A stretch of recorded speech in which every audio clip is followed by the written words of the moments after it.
Fala pessoal, tudo bem? Marco Silva aqui, obrigado por você estar aqui. E para você estar seguindo esse canal, estar inscrito. Inclusive, pessoal, custa R$0, tá? Você comentar, você compartilhar com a gente aqui, beleza? Obrigado pela audiência aí. Vamos lá, hoje um convidado especial, um legislador que é bem contundente nas ações dele na Câmara Municipal de Três Lagoas. É brabo. Faça as honras aí. Pessoal, então a gente está aqui hoje com o Dr. Paulo Veron. Dr. Paulo, obrigado por ter aceito o convite aqui, tá junto com a gente aqui, tá? Marco, mais uma vez, é um prazer muito grande, uma honra estar aqui. Eu que agradeço o convite e a oportunidade de estar conversando com vocês e conversando com a população de Três Lagoas, nossa querida população. É isso aí. Pessoal, o Dr. Paulo, ele é vereador, né? É eleito na última eleição. Ele é médico formado pela USP Ribeirão, especialista em clínico geral e medicina do trabalho, beleza? É um vereador bastante atuante aí. Três Lagoas, a gente resolveu falar um pouquinho sobre saúde, né? E trazer também à tona aí vários números aí em relação a Três Lagoas, tá? Pessoal, esse canal aqui, ele se mantém através de algumas empresas parceiras. São elas a nossa Academia PowerFit. Academia PowerFit é um ambiente climatizado, tem área Kids lá, tá, pessoal? E aceita Gym Pass e Total Pass, tá? Fica ali na João Carrato, 442 no centro. Horário de atendimento das 5 às 22 horas e nos sábados das 8 às 14 horas. Tem vestiário para ducha, tá? Além do espaço Kids, tem o vestiário para ducha. Academia PowerFit, @Por Três Lagoas lá no Instagram, beleza? Telnet, empresa de sistema de comunicação de internet é com a Telnet, pessoal. Conecte com os planos que cabem no seu bolso. Telnet 0800 600 8983. Dá uma ligadinha lá e verifica a condição, tá bom? Também Pretinho Importes. Tudo para o seu tereré com Pretinho Importes. Erva, copo, bomba, garrafa e muito mais. Pretinho Importes do nosso querido amigo Devair, tá? Precisou de ervas no atacado e no varejo, só chamar esse cara aí, o homem é brabo. Doutor Paulo, como é que tá a nossa saúde? Como é que tá a saúde de Três Lagoas, meu amigo? Fala pra gente aí. Então, nós estamos aí mantendo o nosso trabalho, não é verdade? Quando resolvemos ser candidato, lá atrás, em 2020, né? Nós tínhamos uma determinação. Na época fomos até muito contestados por alguns e arguídos, porque que nós íamos largar, né, a profissão de médico, que eu não larguei, né? E para ser candidato, entrar no meio político. Mas nós queríamos mesmo levar a nossa experiência, né, para o poder público, para o nosso município, podermos aproveitarmos. Infelizmente, está sendo difícil, né, nosso trabalho lá, por conta de que nós estamos, assim, vamos dizer, uma posição independente em relação à administração municipal. Não concordamos com algumas coisas, discordamos de muitas, né? Mas esperamos, estamos contribuindo. Temos uma experiência aí de quase 40 anos de trabalhando na área de saúde de Três Lagoas. Tivemos o prazer de trabalhar nas 3 esferas da área de saúde, né? Trabalhamos nas unidades básicas, são os postos de saúde, né? Que a gente chama de atendimento básico, atendimento primário. Trabalhamos no Hospital Auxiliadora durante todo esse tempo, que a gente fala atendimento secundário, onde você resolve a maioria dos problemas da saúde. E ainda depois trabalhamos a INSS, que é o terciário, onde você vai pegar o trabalhador, onde você vai pegar onde ele passou por todo esse processo e vai bater na porta do INSS, né? Então a gente conhece bem a realidade de Três Lagoas e por isso nos prontificamos a ajudar e emprestar a nossa experiência para poder contribuir para a nossa saúde pública. Olhando para esse rapaz, o senhor acha que ele já está no ponto de aposentar? Com certeza que não, com certeza que não. Nós um trabalho muito sério em todos os setores que nós fizemos, né? Mas no INSS também. Bacana. Quando nos prontificamos a ser candidato, mas você trabalha no INSS, você corta as pessoas lá, e como você vai ser candidato? Não, um trabalho sério, né? Quando você faz um trabalho sério, honesto, por mais que as pessoas muitas vezes se sentem prejudicadas, porque lá nós somos médicos, nós éramos médico perito, né? Então, mas a gente cumpriu o nosso papel. É o trabalho técnico, né? O trabalho técnico, exatamente, é um trabalho técnico. Doutor, a gente já comecei falando sobre o UPA, sobre a situação de saúde, mas antes disso eu gostaria de falar da ligação do senhor com Três Lagoas, seu filho da terra, né? tem familiares que foram vereadores, políticos aqui em Três Lagoas, então só tá nesse meio já há bastante tempo. Bastante né? tempo, na verdade é assim, eu tô no primeiro mandato, mas estou no meio político há muitos anos. Né? Eu me lembro, desde menino, 10 anos, 15 anos, participo de processo político em Três Lagoas. Né? Meu pai foi vereador por 3 mandatos, inclusive presidente da Câmara de Vereadores. A minha mãe foi vereadora por 2 mandatos, né?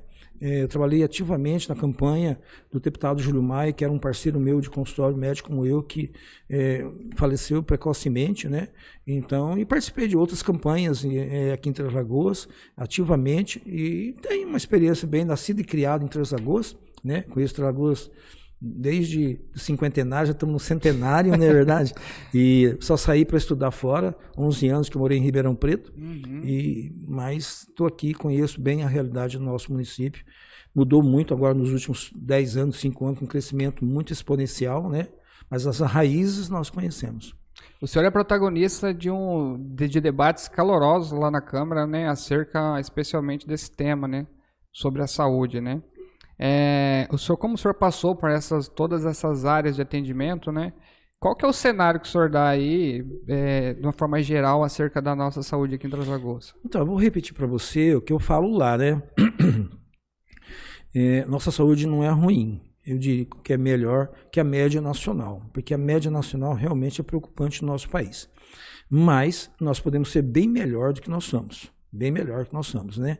Nós temos vários gargalhos que nós precisamos resolver.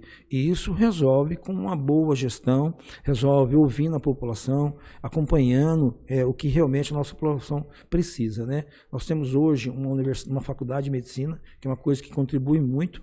Três Lagoas está caminhando para ser um polo na educação, né? A faculdade vai puxar isso. Três Lagoas ainda não sentiu o peso de ter uma faculdade de medicina. Toda a cidade cresce, desenvolve com a faculdade de medicina. Três Lagoas ainda não deu o devido valor, né? Eu acho que mais pelo gestor público, que não reconhece isso, não valoriza a presença da faculdade, mas nós acreditamos que vai demorar um pouco, mas nós vamos tornar-se um polo na saúde do Estado. O senhor fala para explorar mais a faculdade?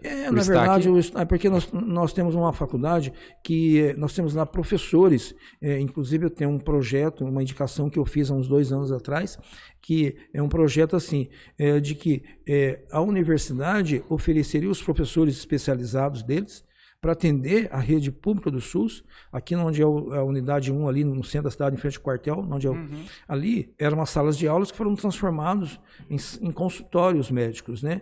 Na época a gente fez essa proposta.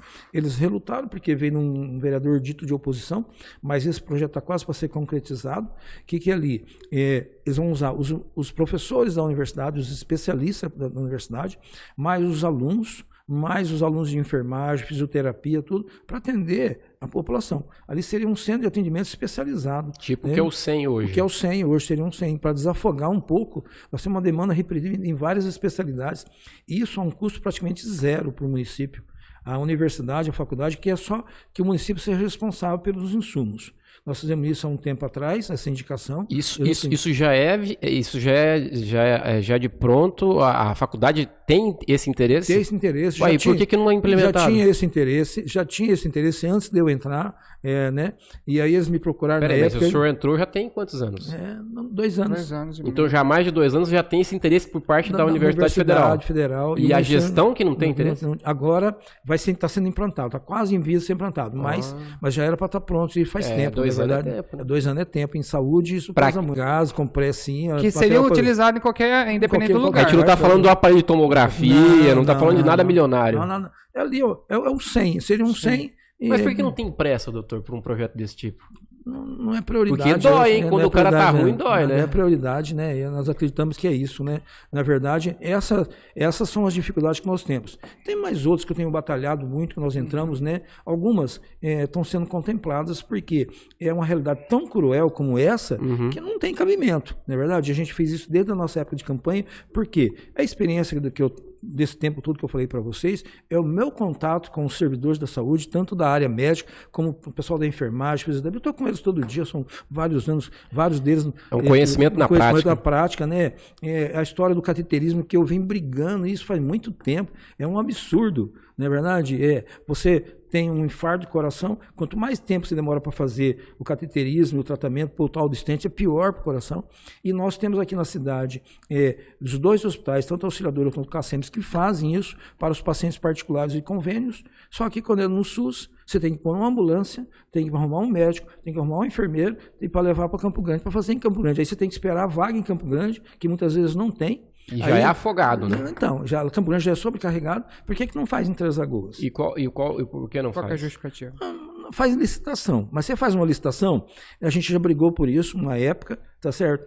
Na licitação dizia o seguinte, que olha o absurdo.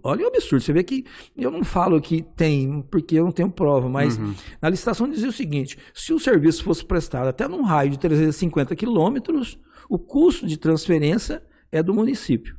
Até 350 quilômetros, quem queria a capital do estado, não é verdade? Agora, você imagina quanto aumenta o custo de você transferir fora todo o prejuízo da parte de saúde, não é verdade? Aí a gente brigou naquele ano, e aí a gente trouxe para Três Lagoas, conseguiu trazer. Só que num janeiro desses aí que está todo mundo meio que viajando e tal, fizeram outra licitação e a gente perde para Andradina hoje. Então, assim, um pouco vai para Andradina e um pouco vai para Campo Grande.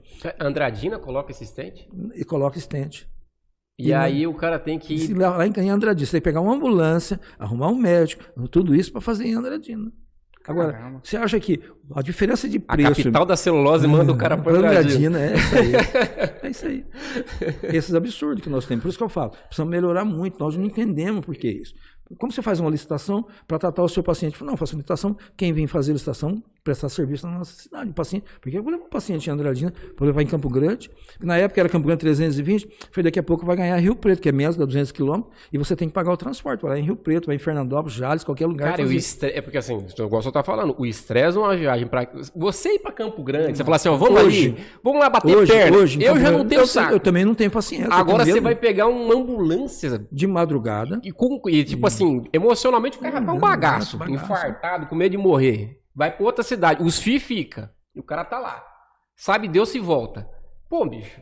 Então, a outra coisa que a gente... Então, sabe assim, a gente vai conseguir agora, porque o promotor, o Ministério Público, entendeu a nossa preocupação. A gente tem que acionar o Ministério Público. O Ministério Público entrou na briga. Não foi voluntário, então. Não é porque o Ministério Público entrou e com parecer da Sociedade Brasileira de Cardiologia, que é inconcebível. Quanto mais tempo você demora para atender um paciente infartado, é pior para ele. É um órgão que está faltando sangue. Quanto mais tempo ele ficar sem oxigênio... Ô, doutor, e por exemplo, no caso, o cara está infartado, ele está aqui. E aí, automaticamente, ele já vai para a mesa e faz a cirurgia.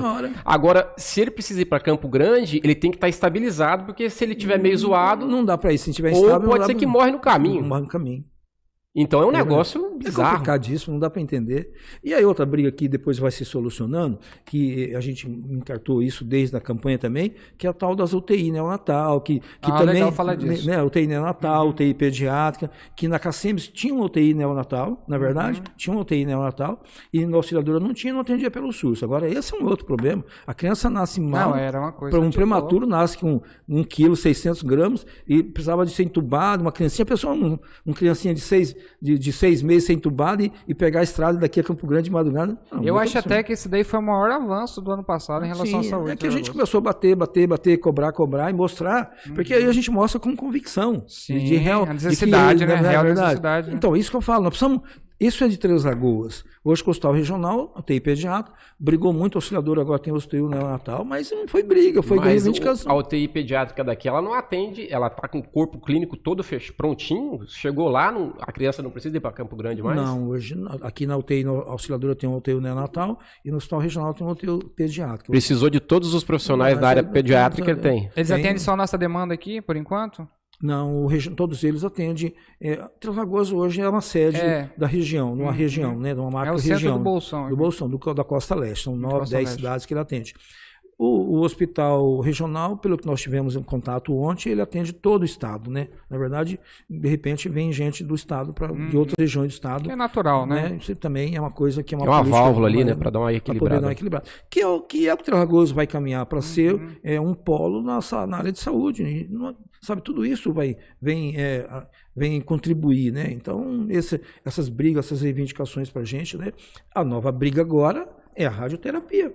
Legal, fala sobre isso A também. radioterapia, na verdade. Que é uma outra coisa uma outra coisa inacreditável, inconcebível. Primeiro, nós já tivemos um aparelho de radioterapia que custa uma faixa aí de uns 1,5 milhão de dólares, dá quanto hoje? 9, 10 milhões mais ou menos, né? Uhum. Então, nós já tivemos aqui problemas burocráticos, políticos, administrativos, não lembro porque perdemos, foi embora.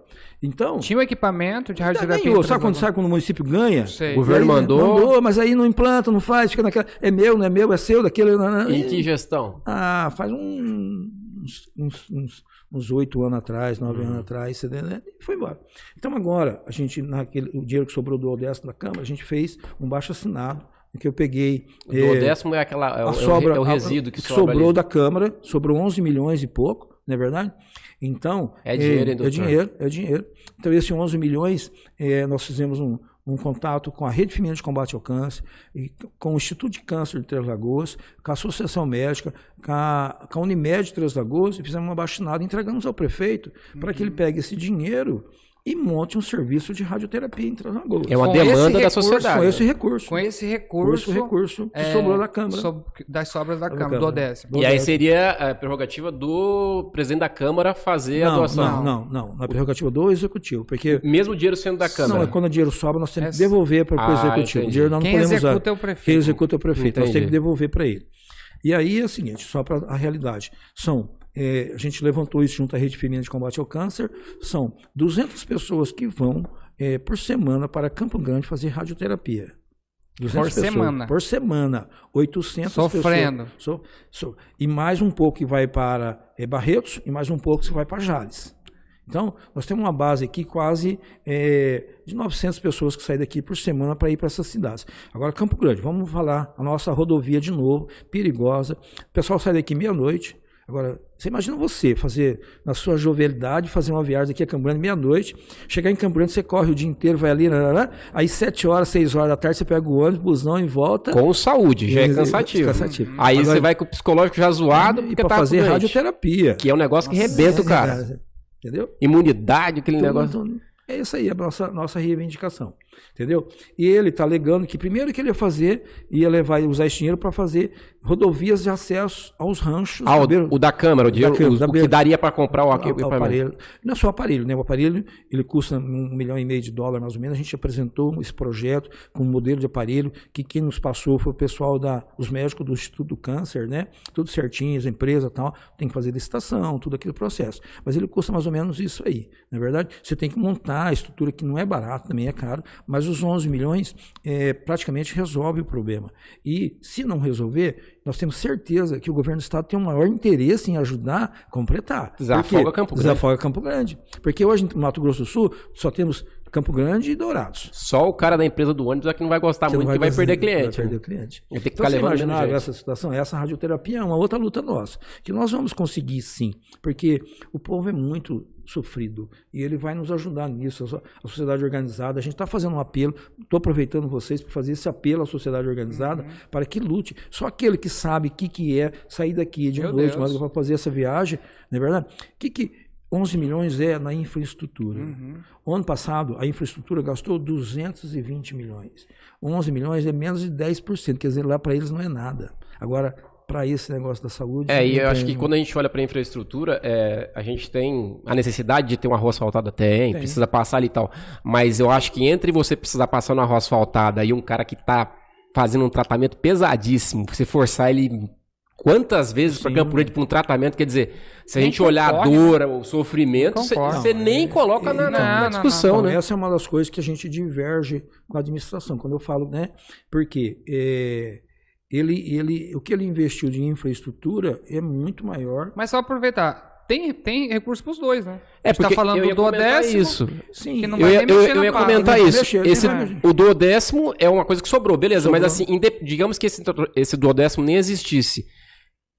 Pô, você falou agora na entrevista anterior 1 bi. 1 bi 44 milhões. Pô, acabou a conversa. Não precisa falar de duodécimo. Precisa falar de interesse em mitigar e diminuir o sofrimento. Ele fala de duodécimo porque como ele é vereador, né? É a pasta que ele tem conhecimento, né? Não, isso. É assim, como vereador... Não, mas eu sei, tá aqui, eu sei pra você, porque que a infraestrutura gastou 220 milhões no ano passado. E isso é mais prioridade. O que gastou com a infraestrutura é mais prioridade do que, de repente, ter a máquina, o equipamento para fazer a radioterapia, porque para ele é isso. Aí eles falam, mas se você quiser fazer essas coisas, você seja candidato, prefeito, aí você faz. Mas não é.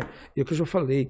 O bom político, ele tem que ter a confiança do povo, mas ele tem que tutelar o direito do povo e o bem-estar do povo. Ele tem que pensar no povo, não daquilo que ele quer. Mas não falta o povo ter essa noção, porque tipo, eu falo muito pro Marco, às vezes assim, o cara, ele não sabe o quanto que ele tem de dinheiro. Na realidade, o caixa da prefeitura tem no dinheiro, é o bolso do povo, né? Sim, então, assim, as pessoas sabem que tem esse dinheiro e que dá para fazer isso, independente do décimo? Nós estamos fazendo esse trabalho. Por que elas não sabem? Porque nós estamos, depois que nós pegamos amor, porque nós entramos para fazer saúde, mas depois nós começamos a mexer com o orçamento.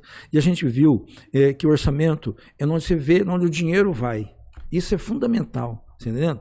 E a gente vê também que não é só Três Lagoas, não. O país nosso tem essa dificuldade.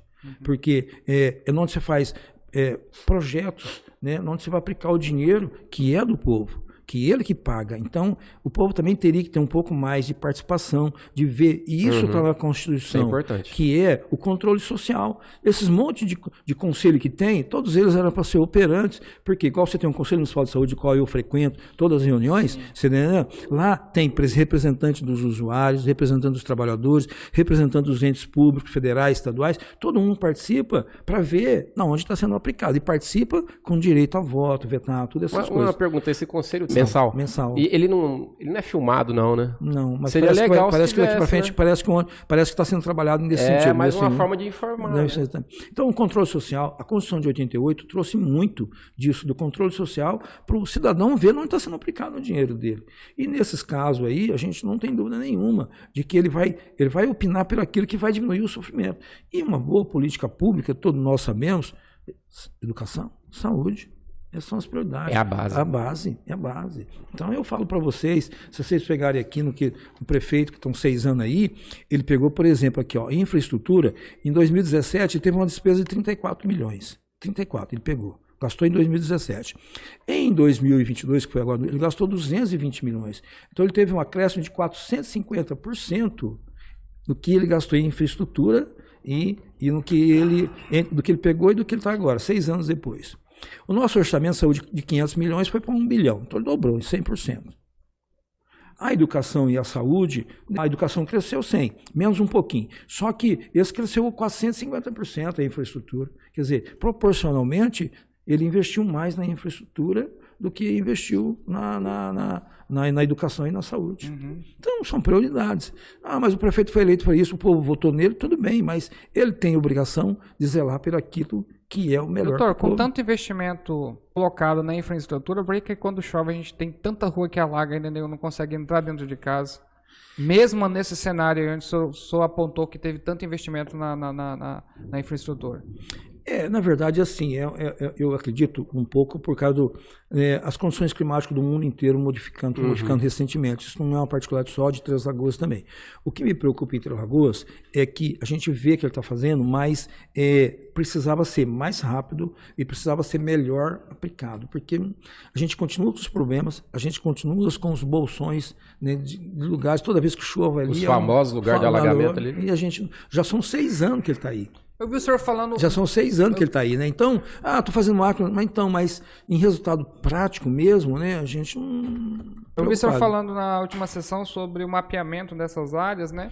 Mas é que já está mapeado, né? Os caras não sabem. Mas é que ali a gente é muito rápido. Mas a ideia nossa é que mapear e você possa ajudar a população e avisar, olha, tal dia, tal hora, porque hoje é muito isso, é factível hoje, né?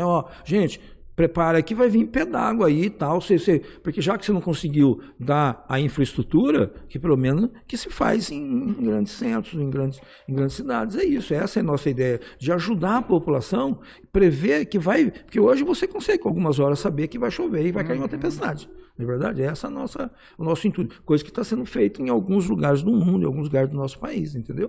a pauta muito apontada essas últimas semanas, né? Mas já é um problema já meio antigo, que é a falta de contraste, né? Eu gostaria que o senhor falasse um pouco também sobre isso. Então, a falta do contraste, o que acontece? Na época da pandemia, se discutiu muito isso, né? Pandemia, guerra na Ucrânia, porque o contraste não vem, a gente realmente teve dificuldade. Não teve dificuldade, não se achava contraste para se comprar, nem nada. Mas isso já se passou, certo? Não tem mais. Hoje, não tem mais. Tá? O que deu todos esses problemas, e a gente não tem dúvida nenhuma, porque eu também fui atrás, como eu falo para vocês, eu tenho contato, né? Tenho contato. O que foi atrás é o seguinte, é que você precisa fazer o contraste. Você precisa fazer o exame que vai usar o contraste. Não tem um contraste para usar. Cirurgia também, correto? Na verdade, você fala assim, em algumas cirurgias, alguns procedimentos cirúrgicos usam contraste também. Não dá para fazer, por quê? Porque não tem um contraste. Mas se o senhor quiser, o senhor vai ali naquela porta, aí o senhor paga particular, aí faz particular. Mas então o mercado privado é super competente para conseguir o contraste e o mercado... O SUS não é. É que quando o SUS é assim, isso chama contratualização, o que é pactuado. Ele recebe um pacote inteiro, o hospital recebe um pacote por mês para prestar serviço. Naquele pacote, ele tem que prestar serviço. Se ele fazer 10 exames com contraste, ele vai ter 10 despesas. Se ele fizer só um, ele tem só um. E aí, a receita é igual. Na época da pandemia, ficou pior ainda. Por quê? Na época da pandemia, você não precisava prestar contas. Entendeu? Ficou mais fácil ainda. Quer dizer, hoje não. Todo mês, cada 2 meses, presta-se conta. Analisa-se metas, que é uma coisa que eu tenho cobrado muito, né? Então, as metas que faz o contrato, tem metas para serem cumpridas. Então, tem uma comissão de auditoria que faz. Só que na pandemia não tinha. E hoje, é isso que acontece. Como isso não cai muito na auditoria, então fica ali dentro e o pessoal começou a reclamar, porque estava muito descarado. Muito descarado. Então, hoje, conversei com o pessoal, conversei com os médicos radiologistas, não tem falta de contraste. O que houve esse desvio. Não tem para fazer pelo SUS, mas se você pagar, tem. E tem gente que pagou e tem recibo mostrando sobre isso. Um contraste, entendeu? Então, é isso que deu muito... Mas dentro do pacote comprado pela prefeitura não tinha contraste? No contrato consta, porque quando você... Então a pessoa está pagando 2 vezes, pagou coletivamente, está pagando... Na verdade, o exame não foi feito pelo SUS, né? Foi feito pelo convênio. Pelo convênio, não, particular, entendeu? Mas por conta da ausência do SUS. Porque ele alegou que não tinha. Ele alegou que não tinha. Para comprar, mas tem para comprar, ele não quer usar. Quem sofre mais com isso? Os pacientes, mais uma vez, oncológicos. Porque um paciente oncológico tem que fazer tomografia, tem que fazer ressonância magnética, não é verdade? Teve problema com a colonoscopia, entendeu? Então, o que a gente teve na área da saúde aí no hospital esses dias foi uma restrição no número de exames. Tá certo? Uma restrição assim, eu sou um tempo mais antigo, a gente não era muito dependente de exame. Só para vocês terem ideia, eu sou de antes da tomografia, de antes da ultrassom. Na minha época não tinha nada disso. Então a gente usa pouco. Então, o pessoal mais novo usa muito e por uma circunstância da formação deles... Mas para dar mais eficiência para eles que não tem mas da formação deles e da própria exigência do usuário, do doente, da família. Antigamente, o pessoal chegava e falava, doutor, o senhor tem que fazer um raio-x para mim, porque senão eu não vou mudar aqui com uma suspeita de pneumonia. Não, hoje chega não, doutor, o senhor tem que fazer uma ressonância magnética, entendeu? Então mudou o padrão. A tecnologia vai acompanhando. Então, isso o custo aumentou. A gente até acha, eu acho, por exemplo, que é um exagero que se pede hoje de exame, entendeu? Lógico que você está oferecendo melhor. Agora, o que eu não concordo é aqueles que realmente precisam, você não oferecer, não é verdade? E exigir que ele vá lá e pague para poder fazer o exame que realmente precisa. No caso, os agentes públicos que teriam essa responsabilidade, eu acho que pelo menos é o que se espera, né? Que sejam pessoas com a maior habilidade possível de chegar no mercado, de conseguir viabilizar isso, ou de pelo menos questionar quem tem a responsabilidade de ter o material para viabilizar. E aparentemente fica no ar, parece que não funciona. Não, mas a gente vai cobrar isso, né? Porque... eu falo no caso do executivo. Não, no executivo, então, mas o executivo, se não cobrar, nós vamos cobrar. Nós vereadores, estamos aí para fiscalizar. Pois é, mas eu particularmente penso que se eu tivesse esse cara nessa pasta, eu queria um cara que, faz brotar contraste do chão, porque, tipo, isso aqui é o melhor quadro dentro do executivo para realmente dar esse atendimento. Mas o contraste não é prioridade. O contraste tem, hoje, mas eu digo do período que deu coisa de tinha no privado, mas não tinha no público. Não, hoje tá desse jeito. Hoje ainda tá assim? Hoje tá assim. Tem no privado, não tem no público. Tem no privado, mas não tem no público.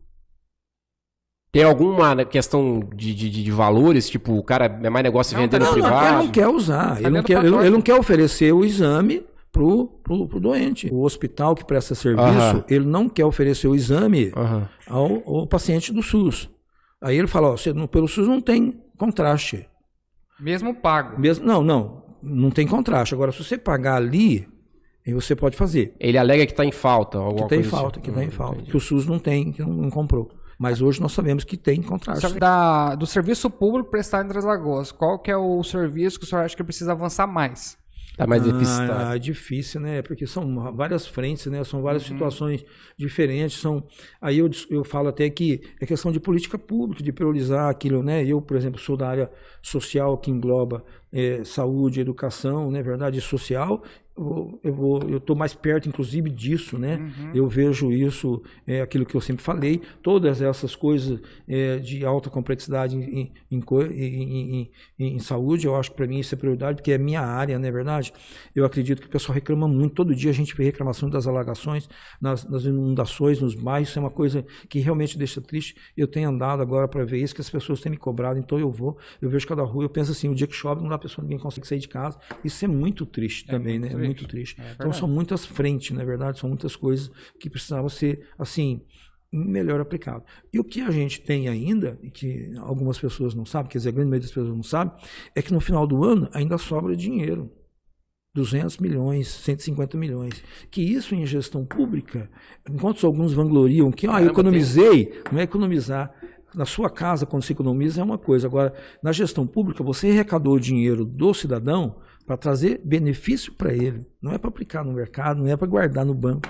Entendeu? Se você arrecadou, você tem que fazer benefício. Principalmente quando é um país igual o Brasil, que tem uma série de demandas. Você poder resolver tudo isso. Eu economizei, mas aí, sei lá, o prefeito de Toronto, no Canadá, que tem uma infraestrutura, tal, que não precisa gastar. Não é nosso caso. Aqui não, né? Não é nosso caso. Em vez de você fazer tantos exames, eu volto de novo a falar que é a minha área, tantos exames de endoscopia, você faria, em vez de fazer 10, você poderia fazer 20. Em vez de fazer tantas cirurgias, 10, você faria 30. Entendeu? Que a gente tem uma demanda reprimida em tudo isso aí. Enquanto você fazer o cateterismo, que demora um mês, você pode fazer o cateterismo todo dia. Não é uma coisa... Porque chama muita atenção isso. Quer dizer, se você tem caixa sobrando...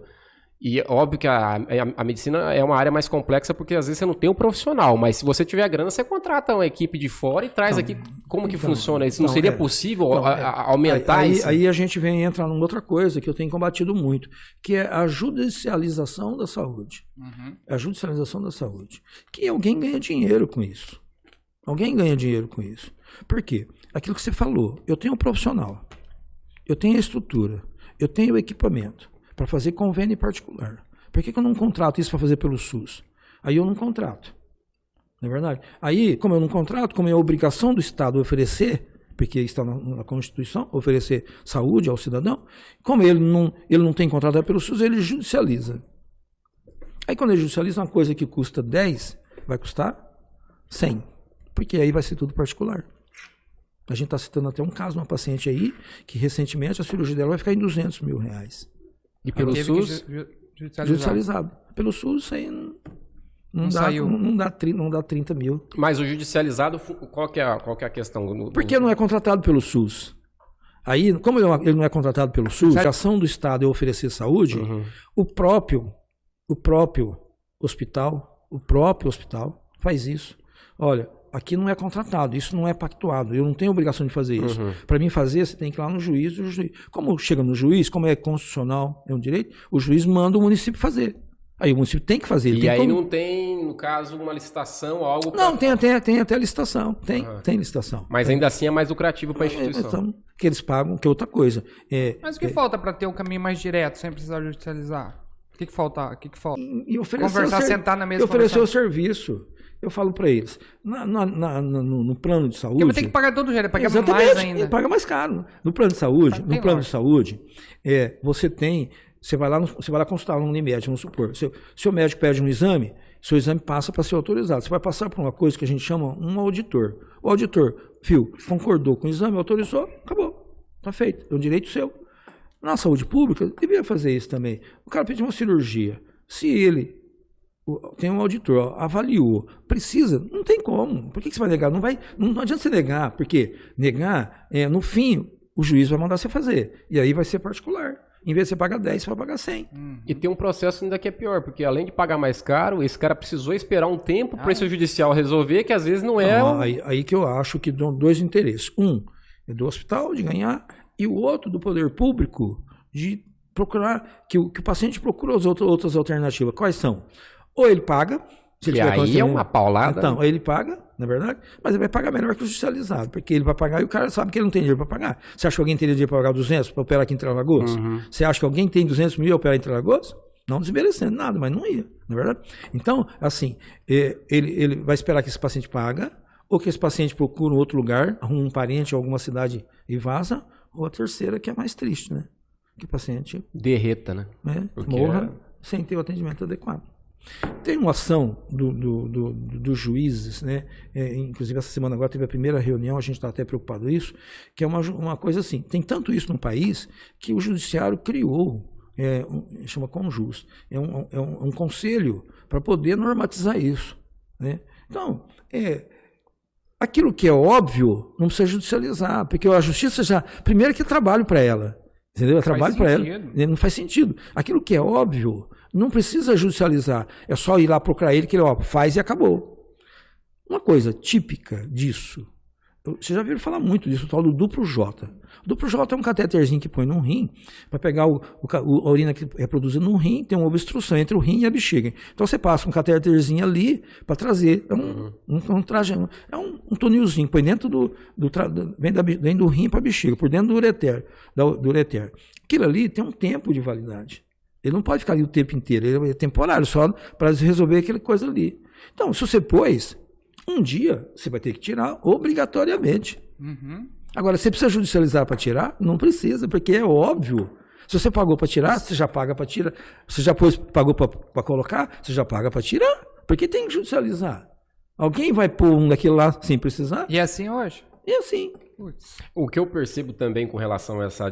Gasta tempo, a gente já teve casos que a gente perde paciente disso, porque esse catéter ser passado o tempo, porque na judicialização é isso, demora, o juiz vem, tem que fazer licitação, aí a prefeitura resolve fazer licitação, aí você já viu, demora para fazer licitação, então, um catéter desse foco em infecção, e a gente já teve casos de paciente que faleceu por conta disso. Nossa. Por demora na retirada do catéter. E o que eu percebo assim com relação a essa coisa de judicialização também é que vai muito do grau de instrução de quem precisa, né? Porque uma pessoa mais leiga que não tem um conhecido, ele fala, não tem como operar. Perfeitamente. Porque o cara de classe média, às perfeitamente. Vezes, tem uma noção, ele fala, judicializa, eu consigo. Não, mas a judicialização você não precisa se preocupar, não. Porque tem muita gente interessada em mandar se judicializar. Entendeu? Captei a nossa mensagem. Entendeu? Isso não é o problema. O problema é o cara... ele, coitado, a pessoa humilde, né? Para ir atrás de toda aquela burocracia que ele tem que ir primeiro no Ministério Público. Tem verdade? Então ele tem que, para no Ministério Público, ele tem que ter salário até tanto, ele vai no Ministério Público, se ele ganhar mais, ele não pode ir no Ministério Público, ele tem que pagar advogado para poder, você está entendendo? Agora, o cara ganha, tem um limite, não sei quanto, mas tipo assim, até 3 salários ele usa o Ministério Público, de graça. Depois do 3 ele tem que pagar. Agora, você imagina, você tem que arrumar advogado para pagar, para judicializar, também. Se o cara ganha 5 salários, entendeu? Agora, tem muita gente que quando judicializar. Os contrastes era fácil. Vai lá, judicializa que a gente faz. Entendeu? Falando um pouco sobre médicos especialistas, a gente, volta e meia, a gente ouve falar que tá faltando médico, como é que funciona isso, como é que tá essa situação? Por exemplo, hoje, em especial, encontra-se o Paranapungá, Santa Luzia e, salvo engano, lá da Vila Nova, sem médico. Como é que está essa situação? Então, nós tivemos recentemente 2 reuniões com o pessoal do Conselho, com o pessoal da Secretaria Municipal de Saúde. Uma semana, uns 15 dias atrás, foi para a gente discutir a tal do UPA, né, que estava sobrecarregado, e onde foi a reunião normal do Conselho Municipal de Saúde. Então a gente deixou, assim, entendeu bem claro que eles estão com dificuldade de contratar médico, entendeu? Então, eu até brinquei, já que vocês estão falando de contrato, que eu vou lá, que eu já aposentei, mas eu volto para trabalhar, né? Aí ela me falou, mas o senhor tem que cumprir 8 horas. Eu falei, bom, aí que está o X da questão. Aí que está o X da questão. Na verdade, é uma ordem do Ministério Público de que os profissionais são contratados para 8 horas, tem que ficar 8 horas lá, batendo ponto lá. Na unidade. Na unidade, né? E isso tem dificultado a contratação e a permanência dos médicos. Os médicos ele atende em outro lugar. O médico, na verdade, assim, ele quando chega até que vai a uma grande parcela, ele quer ter um perfil de ser funcionário público, vai trabalhar 8 horas por dia, acabou. Mas a grande maioria no médico não, ele vai lá, ele quer ter consultório, ele opera, quer fazer um monte de coisa. Então ele fica um tempo até ele se acertar na cidade, com consultório, com clientela, daqui a pouco para ele não fica mais interessante ficar 8 horas parado no posto de saúde. Então, eu penso, é difícil, não é fácil, uma conversa para poder resolver isso, entendeu? Eu sempre advoguei o seguinte, a gente precisa ter resolutividade nas unidades de saúde. O que é resolutividade? O paciente chega, ele é atendido, bem atendido, e você resolve o problema dele. Você resolveu o problema dele, né? Ele sai dali satisfeito, não vai reclamar de ninguém, porque eu fui no meu posto, no meu bairro, lá ele me atendeu, fez meus exames, pediu os exames, fui lá, levei, me encaminhou para operar, operei. Se resolver, ele não reclama de ninguém. Uhum. Não é o fato de você obrigar o médico a ficar lá 8 horas, o que a gente vê hoje? O que a gente vê o pessoal comentar?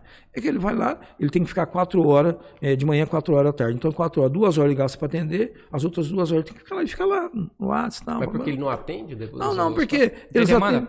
Porque o tempo para atendimento tem um limite de pacientes por hora. Você não atende lá, assim, igual um pronto-socorro, tudo que chega você atende. Você tem um limite, eu não me engano, acho que é 16 pacientes, parece, por cada 4 horas. Cada 4 horas. Então você atende, de repente você atende, mas acabou mais cedo e tal, ou, de repente, o cara também não atende bem, atende os 16 em 1 hora e fica lá o resto sem fazer nada. Quer dizer, resolveu o problema do paciente? Não resolveu. Agora, se ele ficar lá e em 2 horas resolveu o problema do paciente, atendeu bem, todo mundo está satisfeito, você faria uma avaliação na comunidade. O médico não, né? A unidade está resolvendo o problema? Tá. Então, beleza, está tudo bem, todo mundo está trabalhando, contente, feliz. Isso existe na iniciativa privada, quer dizer, quando a empresa vai bem, divide-se os lucros, não é verdade? Sim, uhum. Isso cada vez a empresa vai mais, porque todo mundo tem interesse. É um incentivo, né? É um incentivo. Mas, no caso, essa... É uma obrigação do Ministério Público. 8 horas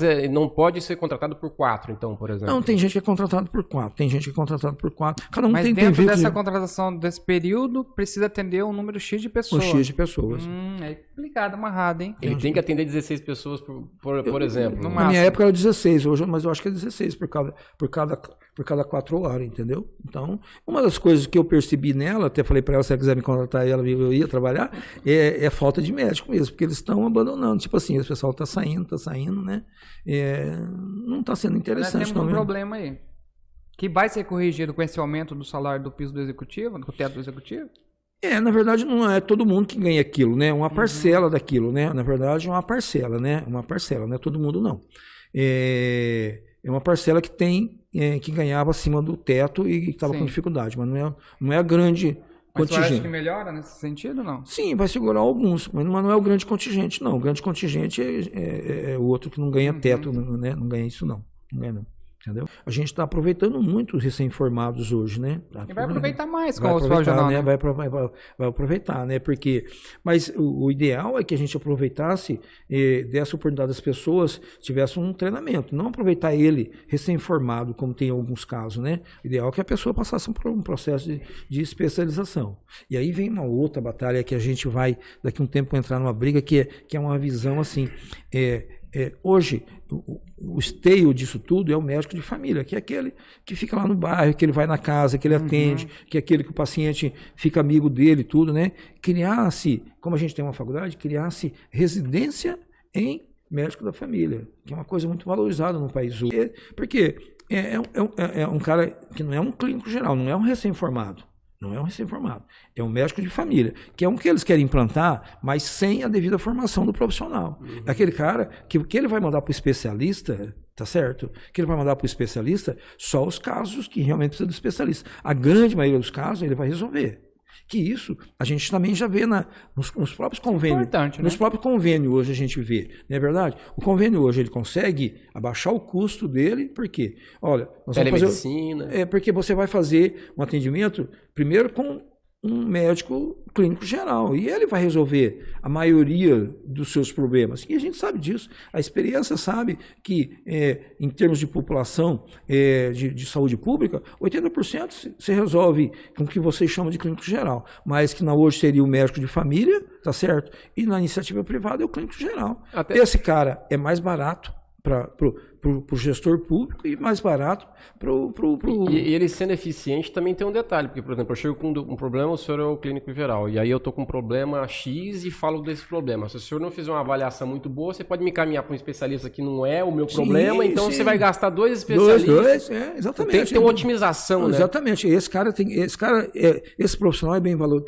está sendo bem valorizado, porque ele diminui o custo, na verdade, ele dá mais resolutividade, e dá mais afinidade com os pacientes, né? E não é só na saúde pública, não. Os próprios convênios estão fazendo isso, porque diminui o custo. O convênio quer, no final das contas, lucrar. Ele quer, porque se você chega no especialista, hoje, ele já de cara ele vai pedir uma tomografia, uma ressonância. Se você vai no cara que tem uma formação, no profissional que tem a formação de saúde pública, de saúde da família, não é verdade? Não, ele vai examinar. Coisa que hoje a gente não vê muita reclamação, né? Você vê, né? Afinal, o médico ele nem pôs a mão em mim, você vê? Nem olhou na minha cara. Nem olha na minha cara. E a telemedicina, ela não pode ser também implementada? Tá caminhando. Porque os planos usam, né? Os planos de saúde usam também, estão usando também. Que vai... A pandemia mostrou isso, né? A gente tem muito medo, né? Muito medo do que a classe médica tem muito medo disso, porque, principalmente nós que somos mais antigos, nós somos treinados para examinar, para botar a mão, sabe? Então a gente não acredita muito na que você me conversa de lá e fala, né? A gente não acredita. Mas hoje não, cara. Na verdade, já tem alguns planos, né? Mas isso nos preocupa porque você vai criar grandes centros, não é verdade? Tipo assim, você pega um sírio-libanês, você pega um ICE, que vai mandar isso para o país inteiro, na verdade, a um preço barato, que no começo vai ser profissionais bons que vão dar atendimento. Eu consigo, por exemplo, hoje com a minha experiência de 40 anos, conversar com você, e resolvo 80% dos seus problemas numa conversa por telemedicina, com certeza. Agora você pega uma molecada mais nova, que não tem pouca experiência, você vai ter um pouco mais de dificuldade. Porque só passou por esse processo. Passei todo esse processo. Então, e aí você vai jogar na mão desses grandes grupos, inclusive multinacionais, que vão entrar, e aí você corre o risco, né? E com relação, por exemplo, à otimização dos trabalhos, a gente via muito aquelas faixas, tipo, 100 e tantas pessoas não compareceram à consulta, isso, aquilo. Eu tenho isso como eu não sei como que você conseguiria otimizar isso, mas assim, quando você coloca esse número, significa que você queimou tanto de dinheiro, né? Porque o profissional estava lá, a consulta não foi feita. Essa essa organização, não falta um pouco na minha maneira de ver, assim, de repente de usar mais a tecnologia. Por exemplo, todo mundo hoje em dia tem um celular, quer dizer, você ter um fluxo, olha, não vou poder, cancela minha consulta, porque eu vou ter que ir lá no posto, eu vou ter que ligar, dá para ligar, tem telefone no posto, não tem, como que funciona? Quer dizer, essa dinâmica para um aplicativo, se você está ali, ou até para aquela questão de fiscalização, que é aquela coisa de tipo, ó, tem um exame agendado, tal, então eu entrei na fila. Aí, daqui a pouco, pode ser que alguém possa me passar na frente. Essa clareza também não era interessante? Então, beleza de colocação, sabe? É importante isso. Eu já discuti isso com eles também, porque a gente analisa prestação de contas da saúde a cada 4 meses. Então, a gente tem esses dados. E a gente vê, por exemplo, você fala assim, mas tem demanda reprimida em consulta com especialista e na realização de exames complementares. Tem. Só que a gente vê isso que você está falando, em alguns itens chega a 60% de absenteísmo, de falta que a pessoa não vai fazer o exame e não aparece na consulta. 60%. Às vezes porque demorou, ele foi no privado. Aí volta aqui que nós falamos.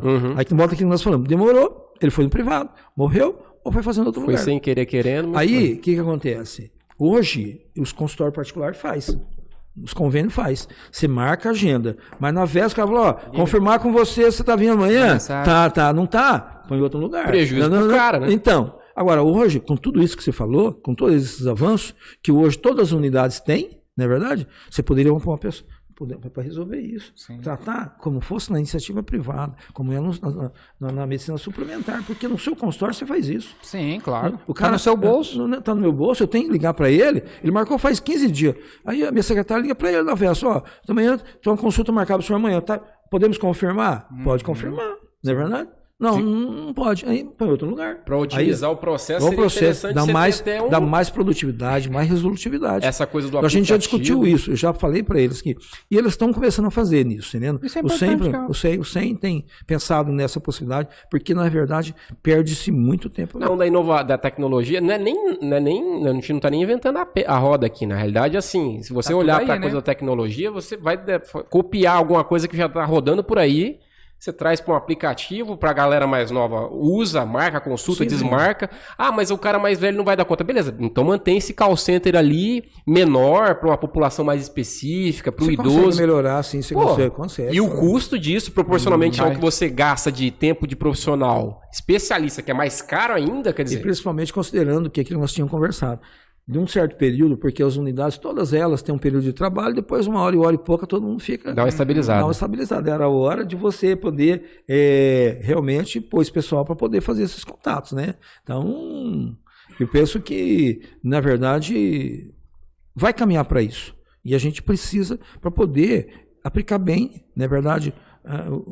o recurso que você tem, né? E com relação a essa coisa da regulação para cirurgia, essas coisas assim, a gente tinha comentado, não sei se foi o Davis ou alguém que tinha feito um projeto desse tipo, da fila da cirurgia para você ter a transparência. Porque tem uns municípios que já implementaram isso no Brasil. E aqui, aparentemente, parece que não foi de interesse também. Parece que voltou agora de novo. Não, voltou, mas eles alegam que aquilo ali não é... Constitucional. É inconstitucional, por conta de que você está obrigando o executivo a fazer uma coisa que é competência do executivo, mas não é nada disso, na verdade. Eu acho que é para você... Quando você põe a lista, você está tentando para as pessoas terem ideia de como está... não tem ninguém passando na sua frente. A gente tem algumas dificuldades do ponto de vista ético, tá? Até falei para o Davis, falei para a Sayuri na época, tudo, porque você não pode pôr o nome das pessoas. Mas qual o problema? Eu falei, tudo bem, não tem problema, mas, por exemplo... Cara, foi uma cirurgia de hemorroida. Por isso que eu falei para ela. Eu falei assim, você conversaria, pôr seu nome lá, ó. Não vai ser operar de hemorroida. Marcos Silva, colonoscopia. Mas você pode fazer... com a abreviatura. Isso. Ou abreviatura só... do CPF. Não, até o sobrenome não, porque às vezes tem pouco, então, mas o final do CPF, alguma coisa, acabou, pô. Acabou, na verdade. Porque aquele número não vai poder sair, tá em quarto lá, Marcos Silva, colonoscopia. Tá lá. Ou até mesmo o cartão do SUS, né? Tem um cartão do SUS. Porque você sabe que tem 3 números na frente do seu. Aqueles 3 tem que sair da frente. Tem jeito, velho. Eu acho que... Sim. Até porque já tem município que faz, né? O que eu vejo muito na administração municipal é a falta de interesse de dar transparência às suas ações. Isso realmente nos preocupa muito. Eu, como vereador, que uma das minhas funções maior é fiscalizar, a gente tem muita dificuldade. Tudo que a gente faz para fiscalizar, que são coisas, se fosse uma administração, na verdade, não estou questionando a lisura da administração, mas se fosse uma administração transparente, não tenho dificuldade nenhuma. Por exemplo, fiz um projeto de lei de qual a gente tem vários imóveis alugados na cidade, vários imóveis alugados, muito. Então, tipo assim, essa casa está alugada para a prefeitura, está aqui uma placa, ó, o dono dessa casa é fulano de tal, essa casa está alugada por período tal, o valor do aluguel dessa casa é tanto, na verdade, o dono dele é fulano. Acabou. Então, eu sou o vizinho, eu tenho uma casa alugada do lado, eu falo, mas por que a minha casa é melhor que essa e eu pago 5 e a prefeitura paga 10 para essa? Interessante, não é? Bem interessante. Foi vetado, porque... Dá transparência para... Quer dizer que se eu quiser saber, né? Eu não vou ter acesso. Não. Você tem que entrar no portal da transparência, que na maioria das vezes não estão atualizadas, essas coisas. Mas o cara, fazia parte do seu dia a dia. Você chega aqui, você não prega... Essa casa, por que essa casa é alugada por 20 mil? O dono dessa casa aqui... É aquele fulano que toda vez na rede social que o prefeito não fala, ele tá bajulando. Mas não tem, só tem em Paris, Três Lagoas não tem isso não. Entendeu? Três Lagoas não tem isso não, a gente vê com a página lá. Você entende o que é transparente? Transparente é ele. Se não tivesse medo da transparência, qual o problema? E hoje, a Constituição de 88 trouxe muito. O que a gente precisa pôr é em prática. O que a lei está na lei. Mas de 88 até agora não colocou em prática? Porque eu falo assim, cara, é uma coisa tão básica, né? Sim. É uma informação pública. Você é um agente público transitório, inclusive. Exatamente. Então, a visibilidade dessa informação são coisas assim, né? Coisa básica, né? É algo que eu acho que não deveria nem ser pedido, né? A lógica, é aquela coisa, aquela frase, o melhor detergente é a luz do sol, né? Quer dizer, tem que ter clareza, exposição daquilo, né? E não uma coisa distante, né? Doutor Paulo, teve alguma coisa que o senhor queria falar que a gente não perguntou aí?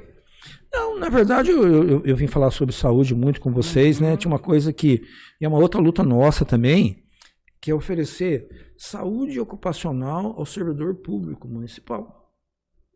Entendeu? O que é? Toda empresa privada é obrigada a oferecer ao seu trabalhador saúde, né? Exame admissional, exame periódico, exames complementares, toda aquela coisa, acidente de trabalho, palestra, treinamento, tudo, né? Então, a gente fez uma época um projeto de lei para implantar isso, né? No município. Na verdade, eles rotulam muito que o SESMIT de Três Lagoas é bom. Aqui eu volto a mesma história da saúde.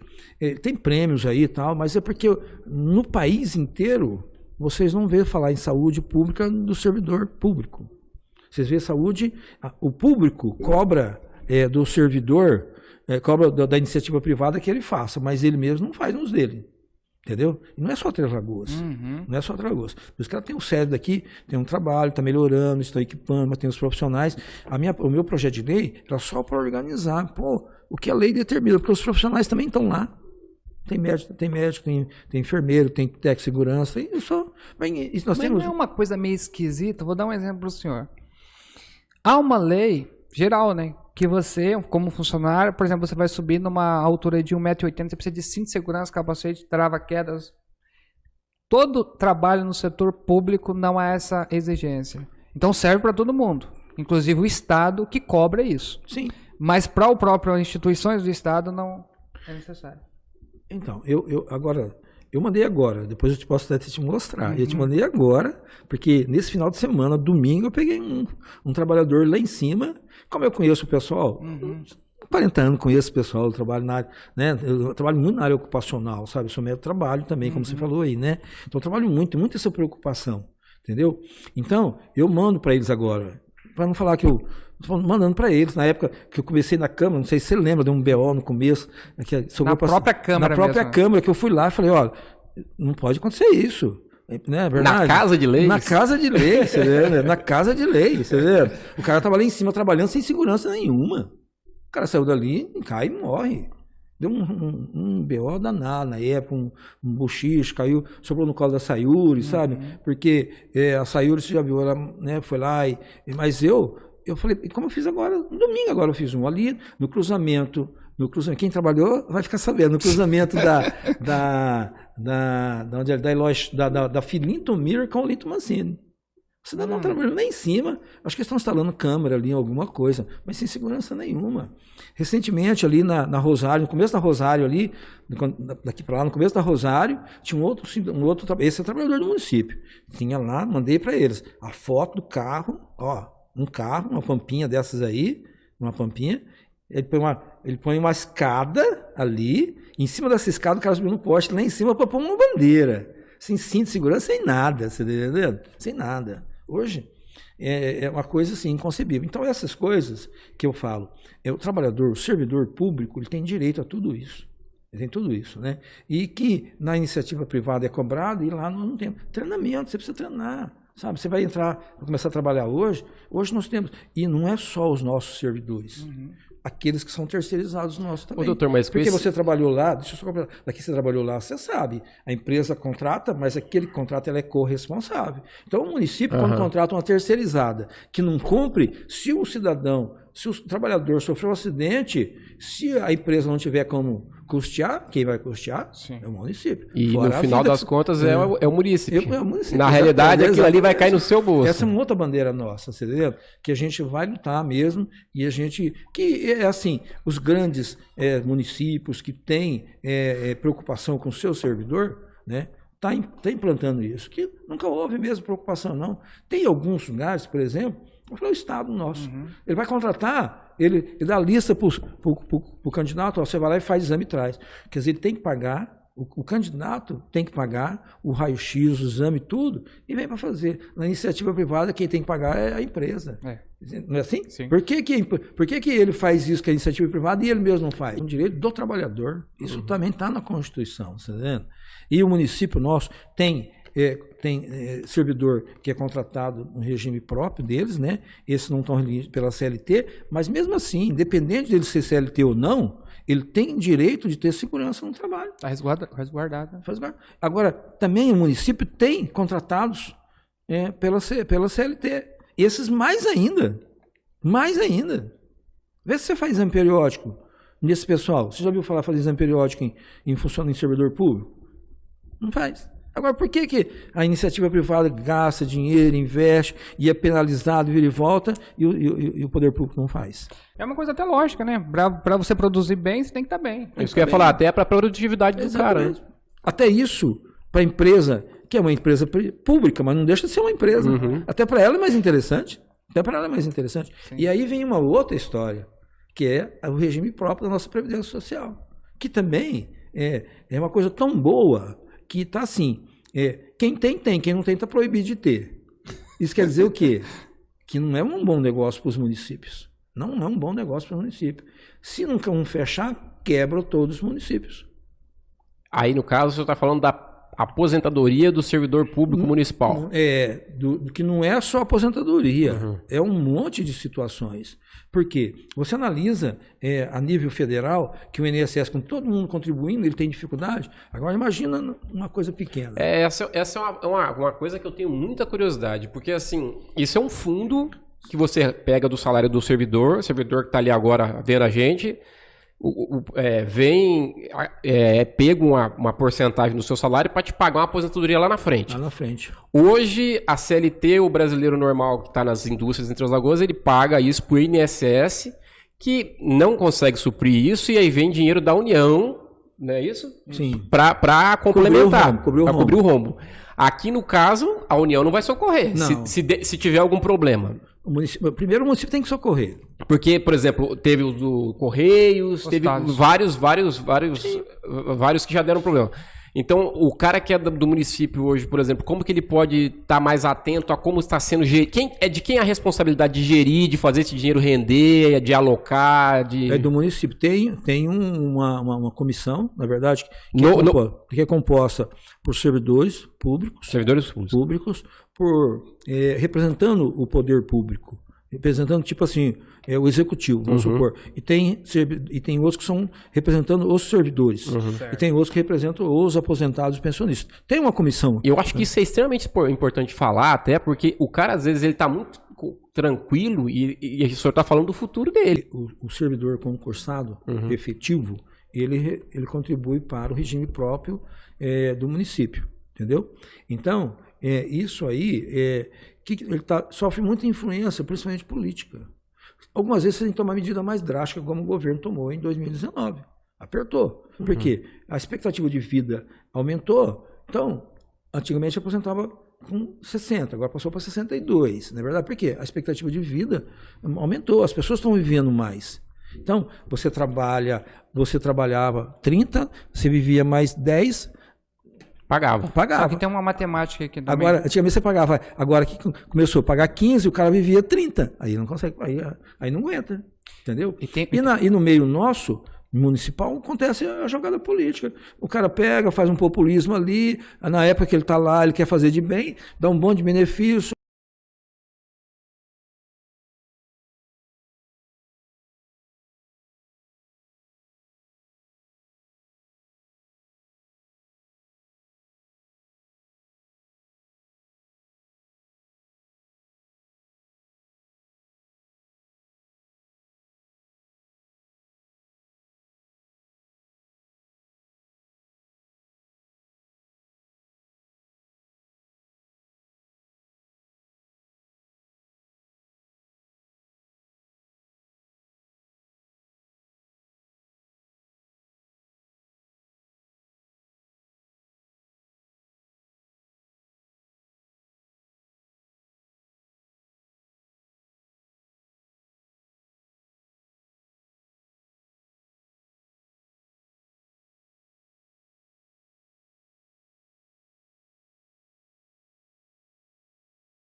que tem bastante coisa para melhorar, mas a gente pôde ver também que o senhor tem vários apontamentos aí, não só o senhor, né, mas uma construção de vereadores aí para dar o norte, né, que eu acho que é importante para a gente passar para os próximos anos aí, a cidade conseguir evoluir, né. Agradecer a vida do senhor, a disponibilidade, né, a gente sabe que o senhor tinha compromissos aí, mas o senhor resolveu vir para trocar essa ideia com a gente. Suma importância, sobretudo quando a gente fala de saúde, né? Se tratando de município, foi bem rico, bem produtivo. Quero agradecer mais uma vez a oportunidade de vocês, né? Me colocar à disposição. Nós estamos aqui para poder contribuir e ajudar, cumprir o nosso papel para que nós fomos eleitos. E como cidadão também, né? Sim. Na verdade, não temos dúvida nenhuma que nós tínhamos essa obrigação. Eu falo que é obrigação. Eu tinha obrigação, sim. Uma pessoa foi nascida e criada com conhecimento que eu tenho da cidade, de tudo, da história, tudo, né? Do meu passado, meu pai, minha mãe, na verdade, do meio que eu vivo numa situação assim, no meio que é uma classe realmente assim diferenciada, na verdade, eu tinha a obrigação de dar contribuição. Hoje, fico meio assustado com a situação que eu vivencio, não é verdade? Mas determinado a fazer alguma coisa. Não posso fugir daquilo que eu acho que é responsabilidade minha e de cidadãos. Eu sabia que eu tinha uma potencialidade de ser eleito, né? Não estou julgando nem minha capacidade, porque minha capacidade não é minha capacidade eu represento um grupo, né? Composto de várias pessoas, de vários segmentos da sociedade, não é verdade? Eu vivo no meio do esporte, eu vivo no meio da saúde, eu vivo no meio da maçonaria, na verdade, eu vivo no meio social, por todas essas situações. Então, eu tinha uma capacidade, eu sabia, de potencialidade de ser eleito, e eu precisava representar esse grupo todo, e aí nós fomos tomar essa decisão, achamos que estamos certos, e estamos decididos a continuar o nosso trabalho. Não sei se a população entende como nós entendemos, né? Mas acreditamos que fazemos de coração e com determinação e com consciência tranquila que procuramos o melhor para Três Lagoas. Não temos dúvida nenhuma disso. Doutor, obrigado mais uma vez. Muito obrigado por ter aceito o convite novamente aí, estar com a gente, tá bom? Obrigado, o papo é gostoso. Fica bastante tempo. Um abraço para vocês. Obrigado, fiquem todos com Deus. Até a próxima. Tamo junto. Falou.